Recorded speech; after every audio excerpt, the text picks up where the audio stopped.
I guess we're all grateful to God for another opportunity to be alive. Today is the 21st day of July 2022, and of course, it's the first day of the week. We have woken up, or let me just put that way, woken up to the news that Joseph Biden, the president of the United States, has, you know, dropped his bid for re-election. Of course, we all expected it. When you see people, talking about one particular thing over and over, and you begin to hear in the media, people are calling for this, is calling for, and all of that. You know that that is what is about to happen. But they will first go that way to test the waters to see how people are going to respond to their actions or the way people are going to take it. So before they will now really announce the whole thing. But anyways, we are we are concerned about what happens to us as Africans, especially those of us from the Biafra region, as we call ourselves, Biafrans, both the Igbos, the Ijos, the Shakiris, so many tribes, kept by God in that location or that territory, but hijacked or turned to a contraption with other territories, to form the narrative of Nigeria, which of course we know that the concept of Nigeria is not for the benefit of the people. It's actually for suppression, for exploitation, and for continuous control of the people using one particular platform called the Federal Government of Nigeria, which is a stooge to the colonial masters, using them as a means of, as proxies anyways, to steal the resources of the people. Now, I want to draw everyone's attention to this basic thing. I want you to understand something. I want you to understand the word distraction. Now, I want to look at the word distraction because it is very fundamental to everything that is happening to us right now as a people. Now, if you look at the globe, the strategy of the globalists is the word distraction. It is the word distraction that forms the whole policies, the whole laws, the whole programs they run all over the world to actually continue to keep us suppressed, depressed, frustrated, enslaved, and of course in a state of chaos, acrimonies, antagonisms, and all of that. The word distraction is a very, very powerful tool, and one of the, of course, if you read the book of Green, the law of power, 48 laws of power, you see that distraction is one of the laws. You distract the people to continue to subjugate and suppress them and to keep them where you want them to be. Distraction has also been a very, very unique tool in the strategy utilized in Nigeria to suppress the people and to keep the people continually and believing in acting in compromise to Nigeria. And how they tend to create scenes that will make you keep debating the issues, the policies, the arrangements, the activities in Nigeria. And then what will come into your mind is that we need to reform, we need to restructure, we need to separate. And then something else comes, you still want to debate and you still want to contribute. And then they post one person who comes to do something, maybe in your area. The person comes to do, maybe the person is elected a governor, and then the person does a road, and then you are distracted. Oh, he has done a road, we can get it better if we can work. If everybody can begin to work this way, at least we can get it better. The truth about it is that you can never be better first until you are free. No matter what you are given in the situation or the status of slavery, you are still a slave. If you are given bread and honey, you are still a slave. If you are given whatever thing that you are given, as long as you are a slave, you are still a slave. It doesn't change the status of slavery from you. It only means that you are being kept in a situation of jubilating over what is originally yours, and which you could have gotten more if you were free. If you are getting one road made or fixed in your territory, in your location, in your region, in your district, in your community, one road is fixed. If you were free, you would have gotten 10 roads fixed. 20 roads fixed. In fact, you would have gotten more fixed than just jubilating over one thing. They give you stipends and you jubilate because in under the narrative of slavery, you are actually, lacking so many things. So they throw something to you and you catch it and you jump up and you are happy. Wow, if the governors can start doing this, if they can start doing this, we can. Now, slavery is a very, very terrible situation to be in.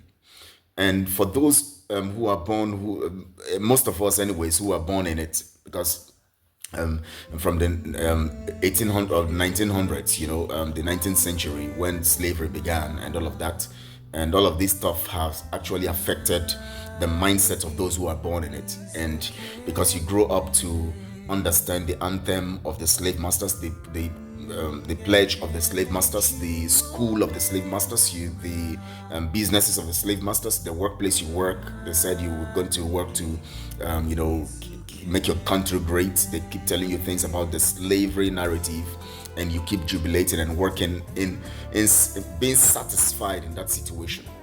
Now, I want you to separate your emotion from your reasoning, even if you need your reasoning to balance your emotion. Because of course, when we talk about freedom, we also talk about emotional state of mind at the same time, the intellectual aspect of us that can define the narrative of what we're expecting in freedom, so that we can enhance or harness the concept of our emotional arrangement or reasoning along that line. Very, very basic and very, very important. Now, distraction. If you look at the world today, what is being utilized as a means of keeping the people subjugated in every place is fear. And the tool of fear comes with the sentiment of distraction. Because first something is put before you that takes your attention, and that thing comes with the faculty of fear. Look at what is happening in Gaza today. Look at what is happening in Ukraine today. Look at what is happening, in the issue of, the wars and the distractions that come everywhere, all over the nations of the world, in Sudan, in Democratic Republic of Congo, basically in Africa. Africans are woken up to hear of a particular, fighting, attacks, terrorists, programs all over the Sahel and everywhere, and all of these stuffs are utilized to keep the people continually in perpetual fear. And the more they are afraid, the more they want to be dedicated to the slave master, because the slave master needs such kinds of things to continue to make you believe that the security agencies they have constituted under the narrative of Nigeria will come to your aid to help you. You will see so many people who are slaves, believing that the slave master's military or the slave master's police, constituted by the slave master, will be there to secure them from attacks like that.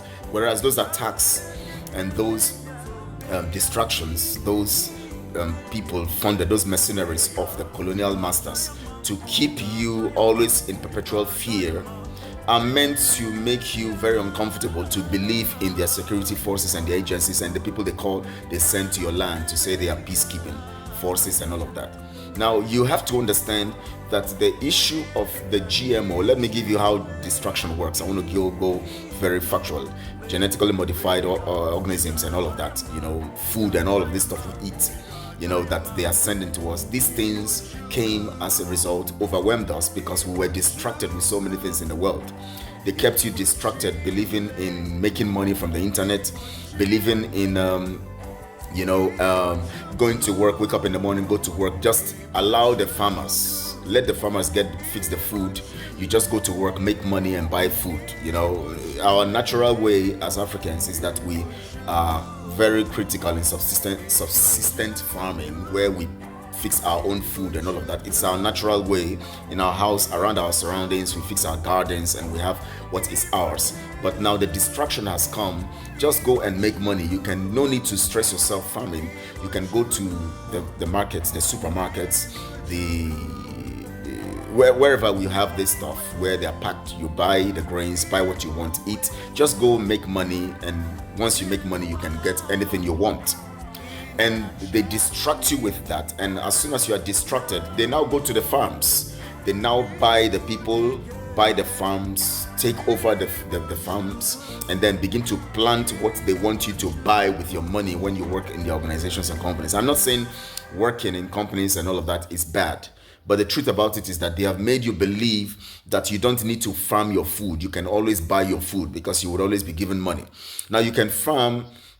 At the same time, you can also work, make money for other things, but make sure that what you eat that goes into your stomach is planted and is of you alone. You are the one who produce it. You are the one who actually have the source and all of that. These are the things they don't want you to understand. Now, my first focus in this narrative of distraction that is being utilized against us as Africans and as a people is on food. Food.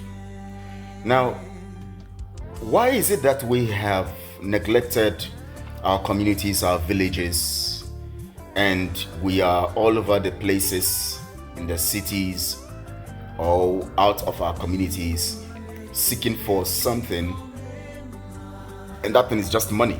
Looking for money, sorry, I had to brush because I just took a drink, So now, why is it that we seem to leave our stomach in the hands of the colonial masters and begin to seek for the monies that they are intending us to chase after? Now, what if, of course, we also act in wisdom and we keep doing the job and making the money, but we make sure that our source of feeding and food comes from our villages? That means those ones who are in the village or those ones who are in our land, wherever we are from, you mobilize them, give them the resources, enable them to go into real farming. Farm your beans, farm your rice, farm your yam, farm your farm your soya beans, farm your watermelon, farm everything. You have the original seeds. You make sure you fund them, they get all of this stuff, and you regularly forward these things to yourself. Transport them whenever they are harvested. Harvest your beans, harvest your rice, even if you can tell, yes, you can do that. Get these things done by getting to invest in these things in your villages. Get the people who are going to do the work, and then you keep on. Many of us have lands. If you farm on a plot of land for your family, you would enjoy it. You can have maize, you can have beans, you can have whatever you want to have, every year. You can have what you want to have every year. You can plant your tomatoes, you can plant your pepper, you can plant all these things. Pepper and tomatoes normally take about 3 months to grow or to mature. These things can be done, but they have distracted us. Go and get a job. If you are not working, if you are not working in an office, you are jobless. Oh, no, you must be employed somewhere to be called someone who is working or a working class person. They have made us believe in that narrative so that we forget the source of our taking care of our health and stomach, because everything that happens to us, both our health and everything that happens to us psychologically and all of that, begins with our stomach. And they now distract us. These globalists, they begin to produce seeds. They have taken over the farms. They make you go away from the farms, but they have gone to take over the farms, and they begin to produce dangerous, poisonous seeds to plant the things that they want you to eat, so that you can come to their pharmaceutical companies and buy drugs and live on drugs until you die, and your life will be shortened. Now, the reason why I'm going to take this thing step by step. I'm going to be talking about food for now.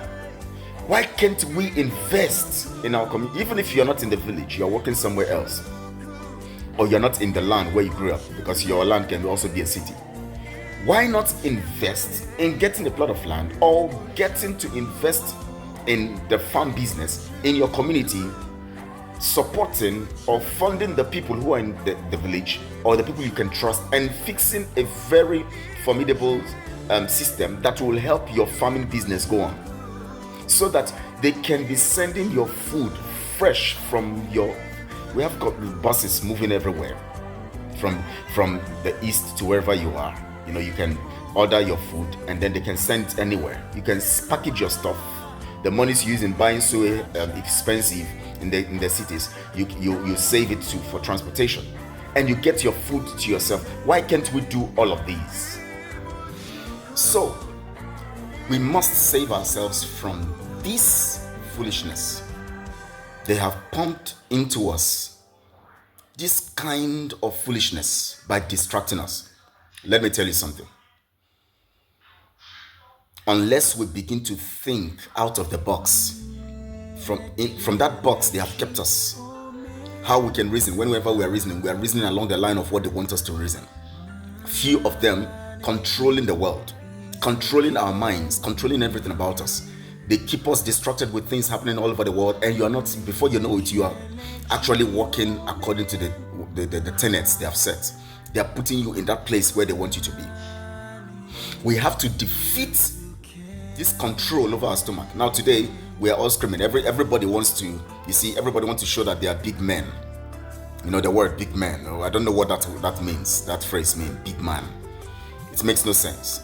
You want to go to Mr. Biggs, you want to go to Tantalizers, you want to go to ShopRite to prove that you are a big man. You want to go to the highest club or the highest supermarket to prove that you are a big man, that you have arrived. Well, when you get there, they will sell you GMOs. You will keep buying GMOs and you keep eating food that is poisoned. And when you eat those foods that are poisoned, in the long run, you now have health challenges, and then you have to go to the pharmaceutical shops to buy the drugs that these men are waiting for you with. They are waiting for you to come there because they know that the food they are feeding you in Tantalizers, McDonald's, and Mr. B's, and all those places will poison you. You would have cancer, you would have diabetes, you're going to have obesity, you're going to have heart problem, you're going to have liver problems, you're going to have so many things, kidney problems, and you're going to come to them for drugs. Then once they give you that drug, you will continue to use it all through. They will tell you can't stop because these things are not curable. You have to keep using these drugs until you die. And of course, your lifespan is being shortened because the more you are treating high blood pressure, the more you are destroying your liver. Then later you're going to have liver problem. Then from there you are treating liver. Then later you have kidney problem. Then you are treating kidney. They keep you in the cycle of controlling your health, your stomach, through your stomach, and then continue. Why can't we just take the risk for ourselves? The risk of planting our foods. Why, if we all will abandon all these fast foods where they sell what you don't know where they get the crops from, the plants from. Look at all these things they put on the shelves in the supermarkets. They put cornflakes. You don't know the kind of corn they use in making it. GMO corn. Because Nestle and all these big companies, Cadbury and all these companies are the products of these globalists, or the companies of these globalists. That is where they send the grains, the corn. They decided to invest in common staples that people would naturally need: corn, potatoes, vegetables, and all of that stuff, and modified these things so dangerously. Even chicken and all of this stuff. The chemicals they modify these things so that we can have challenges, and then they package them in the stores, brand them with different names, and then you go there, you now buy thinking you're a big man. You are buying poison. I have been trying to get myself off that hook because I'm also a victim. We must begin to think. We must begin to think wide and strong. Very, very sensible. We are smart people. We are Africans. We have to be smart. They are taking our oil, taking our crude oil, taking our resources, taking our gold, taking our everything that is our natural, the resources we have. They are taking them. And then they are also controlling our stomach from them. And they want to give us the seed that we would plant in our own land, to destroy our own land and destroy our own natural seeds. Because they want to take over our lives and control us and reduce our population, kill us, and then continue to subjugate us. The few that are remaining continue to subjugate and continue to take their natural resources. When they die, their children continue in that. The colonial masters who are dead, the ones who began this whole thing, they are dead, but their children are continuing it, rebranding it in different ways, neo-colonialism and different ways. We must not allow them to take control of our stomach. We have done enough damage. Look at some of our children looking obese, looking terrible, looking sickly. Because of these things, you want to take them to McDonald's, you want to take them to Tantalizers, you want to show them that you're a good dad, that you're a good mom, you want to take them to fast foods. They keep eating, they think they're enjoying. You go out, you will buy chicken, frozen chicken, you will buy hamburger, you will buy all this stuff. All these things are produced with the GMOs. And then you bring them home. You think you are doing them nice. Oh, my father buys things for me. My children, I love them so much. You are killing them. Invest in your village, in the farmland you have in the village. Plant what you want to eat. The tomatoes, everything you want to eat. The beans, you can plant beans. Beans is plantable. Rice is plantable. Even if you don't have the means of it, you can access those who get it, whose lands can produce it. Go for the locally made rice. Don't poison yourselves. We need to set ourselves free from these demonic globalists who are controlling our stomach. I'll keep talking about one point after the other. I don't think I've exhausted this issue of food because it is very fundamental to us as a people. I want to appreciate you guys. I don't want this to be so long so that you can have time to watch it. And please share this video, like it, subscribe to it, share it on all your social media platforms. Let people hear this message. Let people begin to hear all of this stuff so that we can be free. We need to be free indeed. Let people begin to understand what is going on and how we can get ourselves free from this madness. We are Africans. We are Biafrans. We must exude the intelligence that God has given to us. Override the narrative of the colonial masters who want to keep us down and frustrated. I want to thank you for being here. As always, please subscribe to this channel if you have not subscribed. Please, so that we can go far and preach the gospel very well all over the nations of the world. Like this video, please, as you watch, and share on all your social media platforms. Thank you so much. I appreciate you guys. Enjoy the rest of the week.